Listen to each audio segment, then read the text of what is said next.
මම හිතන්නේ මොකදලා එතනින් අපි මේ LPT පොත්ගුල් රජමහා විහාරයට පැමිණිලා මේ ස්ථානයේදී අපේ කඳවුරු දෙකක් තියෙනවා. LPT රජමහා විහාරය සහ මෙතන දර්ගා මුස්ලිම් පල්ලිය.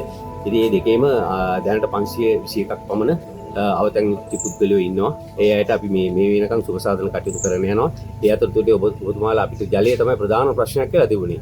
ඉතින් මේ අවස්ථාවේදී ඔබතුමාලා පැමිණිලා අපිට මේ ජලය ලබා දීමට කටයුතු කිරීම ගැන අපි ගෞරවනීය ස්වාමීන් වහන්සේ වෙනුවනොත් අපේ ප්‍රාදේශීය තුනිය වෙනුත් සමාජවාදී දෙපාර්තමේන්තුව වෙනුත් ඔබතුමාලාට අපි ගෞරවනීය ස්තුති කරනවා. අපිට මොබිටෙල් ආයතනයෙන් ලබා දීපු පත්‍ර සහ ලැබුණා. බොහොම ස්තුතියි. මොබිටෙල් ආයතනයෙන් ඔබලා මේ කරන සත්කාරයට අපි බොහොම ස්තුති වෙනවා. ඒ වගේම ගොඩක්ම පිං තව තවත් මේ වගේ දේවල් කිරීමට ඔබට ශක්තිය ධෛර්යය ලැබේවා කියලා ප්‍රාර්ථනා කරනවා.